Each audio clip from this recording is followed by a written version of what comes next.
Hi! Doctor Divakar sir and Julie sister. இன்னைக்கு இவங்கள பத்தி நெறைய மீடியால பேசுறாங்க. நெறைய கேலி பேச்சுக்கள், நெறைய பார்த்தீங்கன்னா, இதுக்காக ஆர்கியூமென்ட்ஸ் இதெல்லாம் போயிட்டே இருக்கு. இன்னைக்கு இவங்க இருக்கிற ஸ்டேஜுக்கு என்ன பொறுத்தவரைக்கும் முழு முதல் காரணம் யாருன்னு கேட்டீங்கன்னா, இந்த குளோபல் மீடியாவான விஜய் டிவி தான். ஏன்னா, பிக் பாஸ் மாரியான ஒரு புரோகிராம்ல திறமையான நபர்கள தேர்ந்தெடுத்து, யார் அந்த அளவுக்கு வளர்ச்சி அடையலையோ, பிரபலம் அடையலையோ அவங்கள தேர்ந்தெடுத்து வாய்ப்பு குடுக்கும் பொழுது, அவங்களோட திறமையும் வளரும், அவங்களோட லைஃப் ஸ்டைலும் மாறும், அவங்களும் பிரபலம் அடைவாங்க.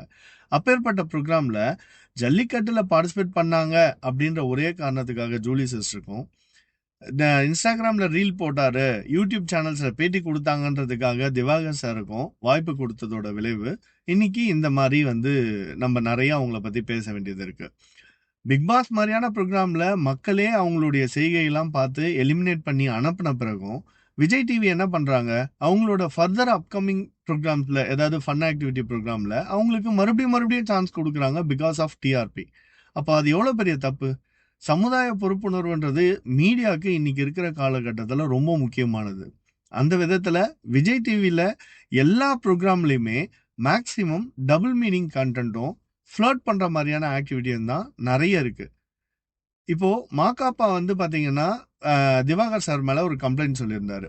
உண்மையா அது நடந்ததான்னு தெரியாது. அப்படி நடந்திருந்தா, அது 100% தப்பு.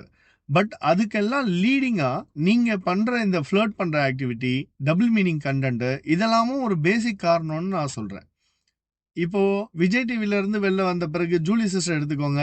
அரசியல் பாயிண்ட் ஆஃப் வியூல போய் நிக்கிறாங்க. மறுபடியும் புரொடெஸ்ட் பண்றேன்னு போயிட்டு.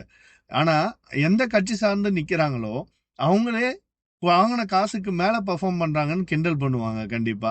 அவங்க எந்த தவற மறைக்க இந்த மாரி கட்சி சார்ந்து நிக்கிறாங்கன்னு தெரியல. என்ன பொறுத்தவரைக்கும் அவங்க இதெல்லாம் ஒதுக்கி வச்சுட்டு அவங்களோட ஃபேமிலி லைஃப்ப பார்த்தாலே நல்லதுன்னு நான் நெனைக்கிறேன். Thank you.